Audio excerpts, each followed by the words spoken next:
গীতা শব্দের অর্থ হল ত্যাগ। গীতা শব্দের অর্থ হল জ্ঞান। আমাদের প্রত্যেকের জীবনে কিন্তু এটা উচিত, কি উচিত? গীতা জ্ঞান লাভ করার জন্য। কারণ আমাদের মৃত্যুর পরে এই গীতা পাঠ হয়। কিন্তু গীতা কেন পাঠ করা হয়? গীতাতে অর্জুন বলছে, মৃত্যু সর্বহরস্য অহম উদ্ভবস্য ভবিষ্যৎ। আমি কৃষ্ণ জীবের মৃত্যু দিয়ে থাকি, আবার কর্মানুযায়ী নতুন করে সৃষ্টি করি। তা নতুন করে যখন সৃষ্টি হয়, সৃষ্টি করেন ভগবান, সেই জন্য সেই ভগবানের আরাধনা করেন ছেলে, যে ওম নম ব্রহ্মণ দেবায় গো ব্রহ্মণ হিতায় চ জগদ্ধৃতায় প্রভু শ্রীকৃষ্ণায় প্রভু গোবিন্দায় নমো নম পাভুব কর্মাহং পবৎমা পাপ সম্ভবম তাইবাং পুণ্ডরিকাক্ষ সর্বপাপ হর হরি। আমার বাবা বা মা জ্ঞানী অজ্ঞানী যে সকল পাপ কর্ম করেছে, প্রেত লোকে আছে, নরক যন্ত্রণা ভোগ করছে, তার তুমি সদ্গতি লাভ করাও। করুণার সিন্ধু তুমি, দীনের বন্ধু, জগৎ পিতা জগৎগুরু, গোপেশু গোপিকা কান্ত মাতা রাধাকান্ত নমস্তুতে। ঈশ্বর পরম কৃষ্ণ সচ্চিদানন্দ বিগ্রহ অনাদি রাধি প্রভু গোবিন্দ সর্বকারণ কারণ।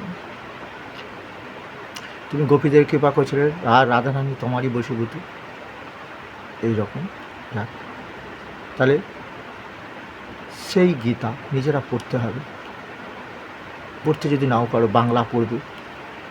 এই এখন কি হয়েছে, ফোনের মধ্যে হচ্ছে, হ্যাঁ, এই যে সমস্ত পাঠক, নানান পাঠক ভিডিও করে ছাড়ছে। আমি গুরুচাঁদ গোস্বামী আমার গীতাটা শুধু না, আরও অনেকে গীতা ছাড়ছে। গীতাগুলো পড়ো, দেহটা পবিত্র করো, আদর্শ সন্তান হও। তোমাদের দ্বারা দেশমাতার অনেক উপকার হবে। আদর্শ দেশ গঠনে একজন সাত্বিক সৎ যুবকের বড্ড অভাব পড়ে গেছে। চারিদিকে চুরি, দেখছো তো, চুরি চুরি চুরি। সাধারণ মানুষের কী অবস্থাটা, দৈনিক তাদের জীবন ধারণের যে কোনো ওষুধ কিনতে হচ্ছে এবং খাওয়া দাওয়া জোগাড় করতে হচ্ছে। কত কষ্টকর বলো তো। এসো আমরা আদর্শ দেহ তৈরি করব এই গীতা জ্ঞান লাভ করে। আমরা এখন একজনের কথা মনে পড়ে, এপিজে আব্দুল কালাম প্রাপ্ত রাষ্ট্রপতি, তিনি বলেছিলেন আদর্শ দেহ তৈরি করবার জন্য সকলকে গীতা জ্ঞান লাভ করা উচিত। আজকে আমরা 16 অধ্যায় পাঠ করব। কেন আমরা ভারত মাতাকে ক্রমশ কোটি কোটি টাকা ঋণের বোঝা চাপিয়ে দিচ্ছে, কারণ শুনতে পাবে 16 অধ্যায় দৈবাসুর সম্পদ বিভাগযোগ্য।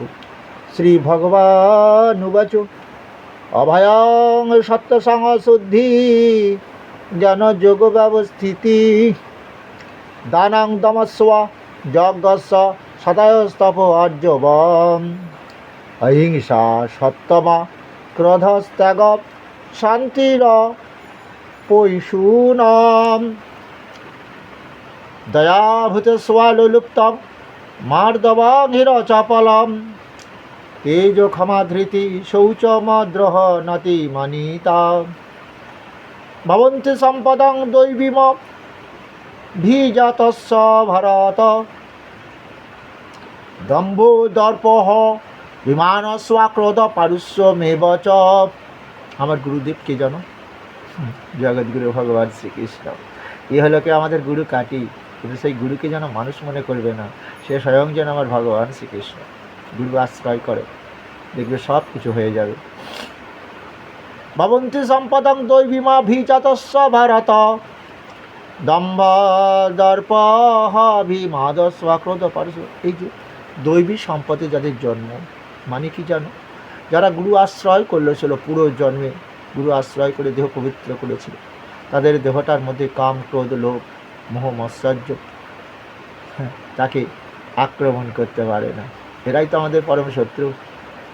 অর্জুনকে বারবার বলেছিল না, ত্রিবিধাম নরকসেদ্ধাম দ্বারাং নাশনমাত্মনম কাম ক্রোধস্তদা লোভস্তে সমাধে তত্র ইত্যাদি। কাম ক্রোধ লোভ এ তোমাদের পরম শত্রু, এর থেকে মুক্ত হওয়ার চেষ্টা করো অর্জুন। তাহলে মুক্ত কী করে হব? গুরু আশ্রয় করব, আর এই গীতা আমাদের সঠিক পথে চলার নির্দেশ দেবে। শুনছি আমরা দৈবাসুর সম্পদ বিভাগ যোগ অধ্যায়টা শ্রবণ করো। দম্ভ দর্প বিমানস্য ক্রোধ পারিশ্রমেব চ অজ্ঞানং চ বিজাতস্য পার্থ সম্পদমাসুরীম দৈবী সম্পদি মোক্ষায় নিবন্ধয় সুরীমত মা শুচ সম্পদং দৈবীম ভিজাত শ্রী পাণ্ডব দৌ ভূত স্বর্গ লোকহস্মিন দৈবাসুরেব চ দৈব বিস্তরস প্রক্ত আসুরং পার্থ মে শৃণু প্রবৃত্তিঞ্চ নির্বৃত্তিঞ্চ জনানা বিদুরাসুরা ন শৌচং নাপি চাচরণ সত্যং তেষু বিদ্যতে অসত্যমা প্রতিষ্ঠাং তে জগদাহুরানীশ্বরম অপরস্পর সম্ভূতং কিমন্নত কাম হৈতুকম। অসূর্যনীতে যাদের জন্ম শুনতে পেয়েছ? এখানে ঈশ্বরবিহীন জগৎ, নারী পুরুষের শেষ বা কাম থেকে জগৎ সৃষ্টি হয়েছে। ওদিকে ভগবান বিভূতি যোগে বলছে প্রজননস্মি কন্দর্প, আমি সন্তানের কাম বাবা মাকে দিয়ে থাকি, তাই তারা সন্তান লাভ করে, এই জন্য আমি জগৎ পিতা। এতাং দৃষ্টি মষ্ট বষ্টব্য নষ্ট আত্মন হল্প বুদ্ধয় প্রভাবন্তু কর্মান ক্ষয়ায় জগত হিতা। এদের চরিত্র বুঝতে পারলে তো? কেমন চরিত্র বলো তো? এরা ঈশ্বর মানছে না, ঈশ্বরবিহীন জগৎ, তাহলে জগৎ পিতা বলে কেউ নেই। হ্যাঁ, নারী পুরুষ মিলন হয়েছে আর সন্তান তৈরি হয়েছে, এখানে ঈশ্বরের কথা তারা মানছে না। আচ্ছা, তাহলে কি হলো? এই প্রকার দৃষ্টি ভঙ্গিকে আশ্রয় করে ইহারা জন্মে জন্মে নিচমনা অল্প বুদ্ধি সম্পন্ন হয়, কর্ম এতে অধিক উগ্র, ইহারা জগতের অহিতকারী, অর্থাৎ এরা ভারতবর্ষকে ধ্বংসের দিকে নিয়ে যাবে। দেখছি আমরা যে মানুষ ভয় পায় না, চুরি করলে পাপ হয় এবং পাপের ফল ভোগ করতে হবে, রোগ শোক ভোগ করতে হবে, অকাল মৃত্যু হবে। দুর্যোধনাদের অকাল মৃত্যু দিয়েছিল, তারা পাপ করেছিল, পঞ্চ পাণ্ডবদের ভোগ করতে দেবে না, তারা 100 ভাই মিলে ভোগ করবে ভারতবর্ষের ধন দৌলত। হ্যাঁ, এটাও তারা জানে না। যে জানো, না জানলে কী হবে? এই যে অজ্ঞানতাকে আশ্রয় করছে ইচ্ছা করে, সে তো হিন্দু, মরে যাবে, বুকের ওপর গীতা দেবে, গীতা পাঠ হবে।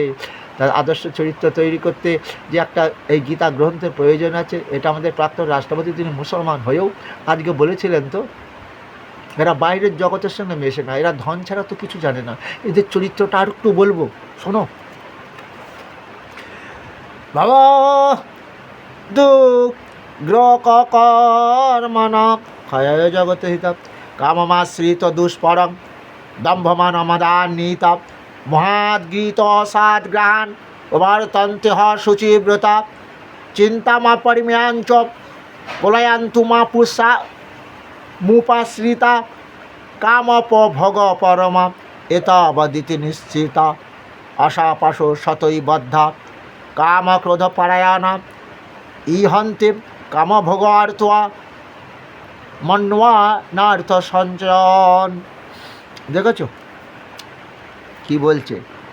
ইদমদ্যময়া লব্ধমেদং প্রাপ্সে মনোরথম ইদমস্তি দমপি মে ভবিষ্যতি পুনর্ধনম অদৌ ময়া হত শক্রুহনিষ্যে চা পরানপি ঈশ্বরহ হোমহং ভোগী সিদ্ধহম বলবান সুখী আড্ডহ ভিজনাবানস্মি কহন হস্তি সদৃশময়া যক্ষে যস্যামি মধিস্বা ইত্বা জ্ঞান বিমোহিতা অনকচিত্ত বিভ্রান্ত্বা মোহজালো সমাবৃতা প্রসক্ত্বা কামভোগেষু পতন্তি নরকঃ শুচো।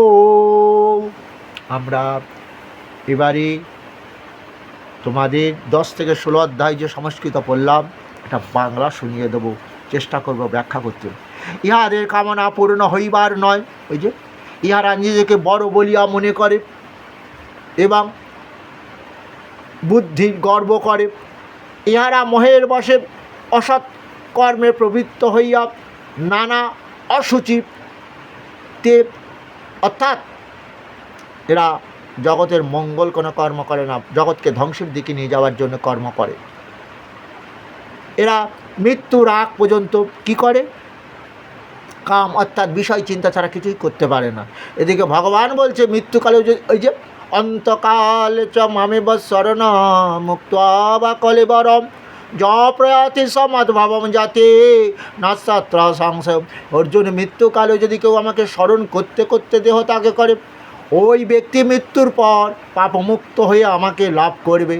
সারা জীবন যে পয়সার চিন্তা করেছে, অর্থের চিন্তা করেছে, মৃত্যুকালে সে অর্থের চিন্তা করবে তো, বলে টাকা পয়সা জমালাম, ভগবান ভোগ করতে পারলাম কই? ভগবানকে ডাকছে কিন্তু তখন, তবুও মনে হয় ভগবান কৃপা করবে নাকি, ভগবানকে ডাকছে তো। যাই হোক, এবার তাই তারা কি বলছে, তাদের চরিত্র, মরণকাল অবধি ইহারা কাম চিন্তায় ডুবিয়া থাকে, কামনা বাসনা। হ্যাঁ, ইহারা কামভোগী সার বস্তু বলে মনে করে, শত শত আশা সদাই ইহাদের আবদ্ধ করে রেখে দেয়। কাম ক্রোধের অধীন হয়ে ইহারা নিজের সুখ ভোগের আশায় অসৎ পথে, অন্যায় পথে অর্থ সঞ্চয় করে। আচ্ছা, ইহারা অর্থ সর্বস্ব বলিয়া ভাবে। আজ এই অর্থ হয়েছে, হ্যাঁ হ্যাঁ এই এমএলএ হয়ে এই টাকা জমিয়েছে, আবার এমএলএ হব নাকি, হ্যাঁ আবার অনেক টাকা জমাবো, এটাই চিন্তা করে। আমার অর্থ হবে, আজ এই শত্রুকে বিনাশ করেছি, কালও যদি আমার অর্থ সঞ্চয়ে যারা আমার শত্রুতা করে, তাদের দুনিয়ার মুখ থেকে সরিয়ে দেবো। কেন? ও তো ভাবছে আমি ঈশ্বর, এই যে আমি ঈশ্বর, আমি ভোগী, ইচ্ছামতো ভোগ করব, আমি সিদ্ধ, আবার ইচ্ছামতো ভোগ করলেও তুমি আমি কিছু করতে পারবো না। কারণ এ জগতে হাই সেই বেশি চাই আছে যার ভুরি ভুরি, রাজার হস্তে করে সমস্ত কাঙালের ধন চুরি। ও তো রাজা গো, কাঙালের ধন চুরি করে শাস্তি পেল, 5 বছরে যে ডবলের টাকাগুলো তোমাদের দেবে বলেছিল, এজেন্ট এখন নুকিয়ে নুকিয়ে বেড়াচ্ছে। কত এজেন্ট আত্মহত্যা করেছে, ওরা কিন্তু সুখে আছে। ওরা কি একটাও মরেছে নাকি? কেউ কি একটাও মরেছে? মারবে যে কৃষ্ণ, ওই যে আসুরিং জনিমাপন্নমরা জন্মনি জন্মনি মাম প্রাপ্যইব কন্তে তত জানতি অধমঙ্গতি। ওই যে বি আবার আপনা কুকুর হইতে সাবধান। অর্জুনকে বলছে, হে অর্জুন, অসুরজনিতে যাদের জন্ম, আসুরীয় ভাব নিয়ে যারা জন্মেছে, আমি ঈশ্বর ইচ্ছামতো ভোগ করব। এবারে কি হয়, তো কি হয়, আবার ডগ মানে জানো, কুকুর হইতে সাবধান। কিছু মনে করো না, দুঃখ পেও না। কারোর অজ্ঞানতাকে আশ্রয় করে রাজা দশরথ অন্ধমণির পুত্র সিন্ধুকে বেড়েছিল, কিন্তু এই অজ্ঞানতা আশ্রয় করে তারা উচিত কি ছিল? কারণ দুটো নয়ন দিয়েছিল, কিন্তু তার একটা শক্তি ছিল, শব্দকে আশ্রয় করে তিনি যে বাণ ছাড়বেন, যে শব্দ করছে তার গায়ে লাগবে। কিন্তু হরিণ শিশু জল খাচ্ছিল না, খাচ্ছিল অন্ধমণির পুত্র সিন্ধু। দেখেছ, ভগবানের বাবা, তাকেও পাপ ভোগ করতে হয়েছিল। তোমরা ভুলে যাও, তাই তো গৌরাঙ্গ মহা বলছিল না, তোমরা ভজ কৃষ্ণ, বলো কৃষ্ণ লহ কৃষ্ণ শিক্ষা। অর্জুন, পিণ্ড খেয়ে স্বর্গে যাবে ও আশা করো না। কারণ কি জানো? পরমেশ্বর না দত্তে কচ্যচিৎ পাপং না চৈব সুকৃতিং বিভু অজ্ঞানাবৃতাং জ্ঞানাং তেন মুহ্যন্তি যন্তব। পরমেশ্বর কাহারও পাপ গ্রহণ করবে না।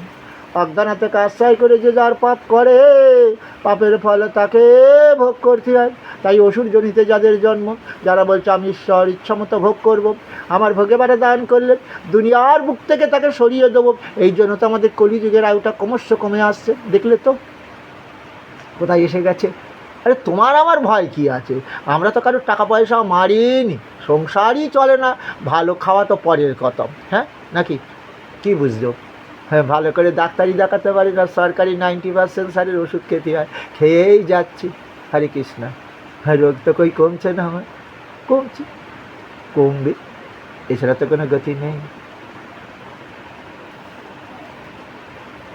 আমি ভোগী, আমি সিদ্ধি লাভ করেছি, আমি ভগবান, দেখেছো আমি কুলীন, আমি যজ্ঞ দান শ্রেষ্ঠ করব। ওই যে যজ্ঞ করেছে, হ্যাঁ, তান্ত্রিক মৃত্যুঞ্জয় কবচ দিয়েছে না, আমি মরবো না, আমারে মারবে কে?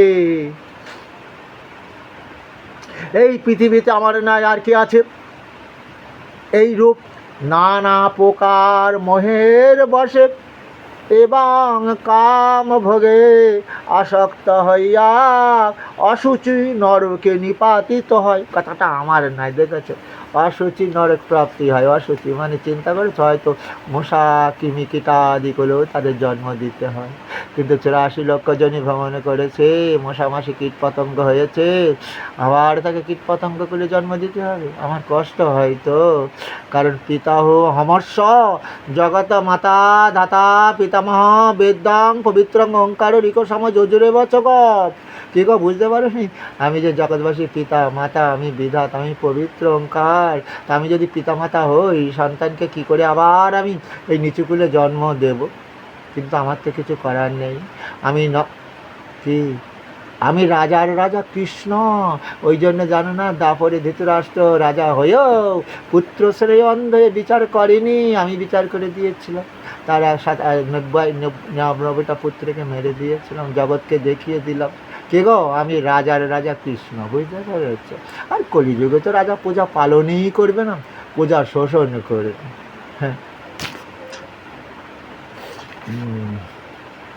আবার তোমাদের কি করবো, সংস্কৃতটা শোনাবো। হ্যাঁ, আবার বাংলা শোনাবো। হে অর্জুন, এরা কি বলছে?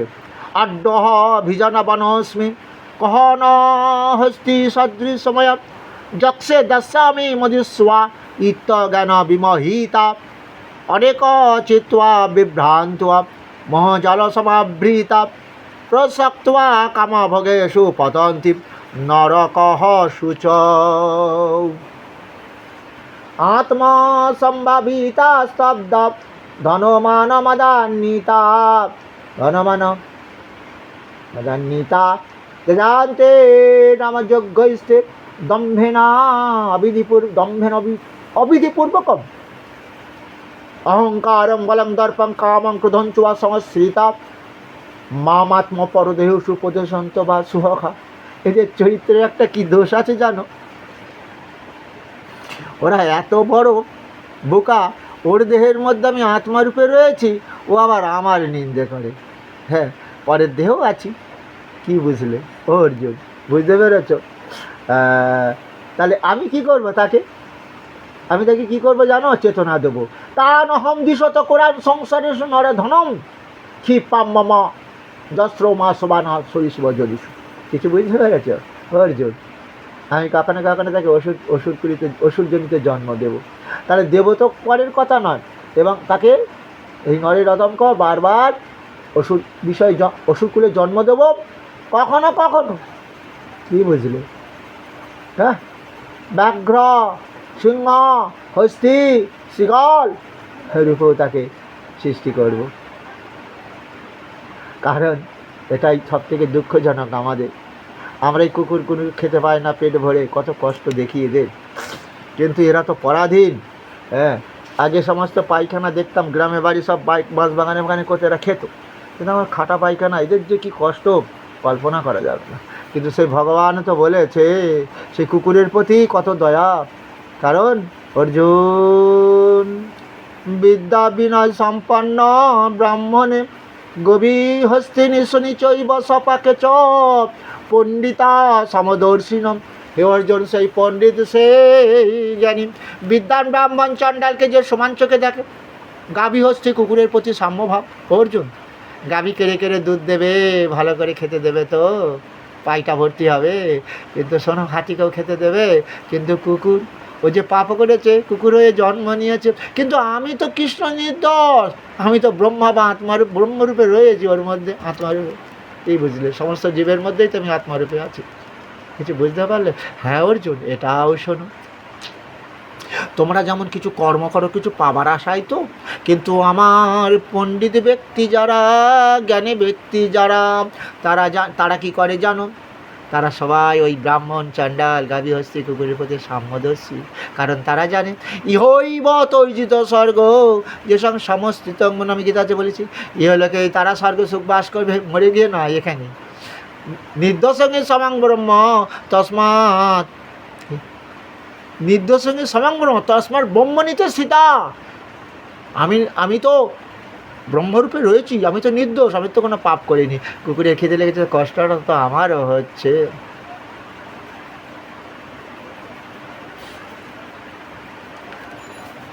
তাহলে কি হবে? সেই বসুরেরা, আমরা শ্রেষ্ঠ জীব মানুষ, আমাদের অন্ন মেরে দিয়ে ওরা খাচ্ছে, আমি ঈশ্বর ইচ্ছা মতো ভোগ করবো। হ্যাঁ, তাহলে আমি কি করব এবারে? তাই বললেন, আসুরিং জনিমা পন্না মোরা জন্মনি জন্মনি মাম প্রাপ্যই বা কন্ত তত জানতি অধমাঙ্গতি। আসুর জনিতে নিক্ষেপ করবো, কখনো কখনো অধগতিও লাভ করাবো। কিছু বুঝতে পারলে? ত্রিবিধং, তাই বলি শোনো অর্জুন কান দিয়ে, এই পিণ্ড খাওয়ার চিন্তা না করে। ত্রিবিধং নরক সদ্যং দারং ত্রিবিধং নরক সদ্যং দারং নাশনম আত্মনম, তোমাকে ধ্বংস করে দেবে তিনটে জিনিস, কাম ক্রোধ লোভ। হ্যাঁ, কাম ক্রোধ তথা লোভ, তস্মা দেত্রয়ং ত্যজেৎ। এতই বিভক্ত কন্তে অতমদার স্ত্রীবীর নর আচরত্ব আত্মানস জাতি পরাঙ্গতি। আমার মতে কি এই তিনটে থেকে আগে মুক্ত হয়ে অর্জুন, এই তোমাকে ধ্বংস করে দেবে। কাম যেমন ওই যে দশরথে কাম ছিল হরিণ, হরিণ মারতে গিয়ে অন্ধমুনির পুত্র পর্যন্ত মেরে দিল। কাম চিন্তায় মত্ত হয়ে সে ভাবলো শুধু হরিণ জল খাচ্ছে, একটা বালকও তো জল খেতে পারে, নিতে পারে। কাম কি জিনিস সব দেখেছ? কি বুঝলে? শোনো অর্জুন, এর থেকে মুক্ত হয়ে তোমরা তোমাদের পরম মঙ্গল করতে পারো, মৃত্যুর পর পরম গতি লাভ করতে পারো। ওদের পাপের দেহ নয়। হ্যাঁ, য শাস্ত্র বিধি মুৎসৃজ্য বর্ততে কাম অকারতম ন সিদ্ধ বাপ্নতি ন সুখং ন পরাঙ্গতি। তস্মাৎ শাস্ত্রাং প্রমাণান্তে কার্যা কার্য ব্যবস্থিত জ্ঞাত্বা শাস্ত্র বিধানক্ত্বাং কর্ম কর্তুমিহসি। তাহলে এবার ভগবান বললেন,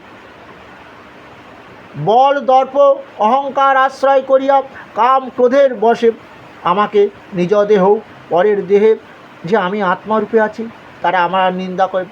সেই সকল বিদ্বেষী কুরপরায়ণ নরের অদামদিগকে বারবার ওষুধ জনিত নিক্ষেপ করি, কখনো কখনো ব্যাঘ্রাদি নানা জনিতে জন্ম দিয়ে থাকেন। হে অর্জুন, এই মূলগণ আসরি জন্ম পায়, ইহারা জন্মে আমাকে না পাইয়া আরও নিকৃষ্ট গতি হয়।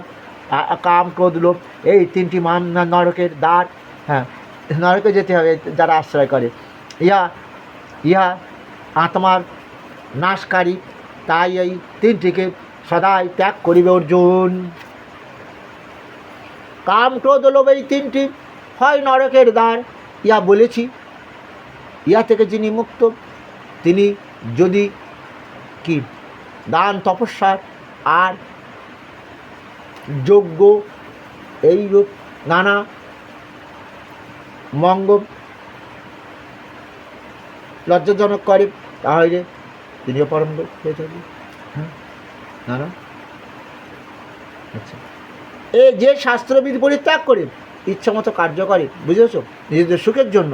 এই যে আমরা এখন বাবা মাকে বৃদ্ধাশ্রমে দিয়েছি নিজের সুখের জন্য। আমার বউ হয়তো নাচছে, মদ খাচ্ছে, নাইটি পরে ঘুরে বেড়াচ্ছে, আমার মা তো মানছে না। কী করে বলবো আমি মাকে যে মা এটা মডার্ন যুগ, বুঝতে পারো না, তোমাদের যুগ ছিল আলাদা, হয়ে গেল।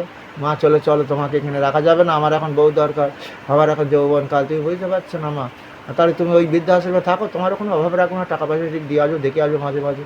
কী বুঝলে? এটা কি শাস্ত্র নাকি? আবার সেই মা মরে যাচ্ছে, কি বলছে? হ্যাঁ, কী বলছে? জননী জন্মভূমেশ্বর স্বর্গাদপি গ্রসি, আমার জননী জন্ম থেকে শ্রেষ্ঠ। হ্যাঁ, এটা তো কলিযুগ। ও মায়েরা, শোনো শোনো শোনো শোনো, আদর্শ সন্তান তৈরি করো। সন্ধ্যা হয়েছে তো, এখন সন্ধ্যাবেলা আমি গীতা পাঠ করছি, 10-5 মিলি সন্ধ্যাবেলায় দাঁড়িতে বসে একটু হরিনাম করো না মা। তোমার বাড়িতে কলি প্রবেশ করবে না, কলির প্রভাবে ছেলেমেয়েরা বাবা মা মানবে না, বয়োজ্যেষ্ঠ ব্যক্তি মানবে না, মত পাপ তো করাতে হবে নাকি, ধ্বংস কী করে কলি? হ্যাঁ, বয়োজ্যেষ্ঠ ব্যক্তি মানবে না, বেদ পুরাণ শাস্ত্রের কথা মানবে না, বিবাহ ব্যবস্থা মানবে না, মদ হবে তাদের প্রিয় হয়নি। কোনোদিন ভেবেছিলে পশ্চিমবাংলায় কোকোকোলার মতন ওপেন মদ বিক্রি হবে? আর সরকার বলছে চালাবে কী করে সংসার? এদিকে মদের বোতলে লেখা থাকতো কি, alcohol taking is injurious for health, alcohol taking নাকি, বুঝতে পারবে, মদ গ্রহণ করা আমাদের স্বাস্থ্যের পক্ষে ধ্বংসকারক, smoking is injurious for health লেখা থাকতে পারে এখন, নট ফর সেল। হ্যাঁ বিহার মনে হয় সব লেখা আছে আমাদের গায়ে।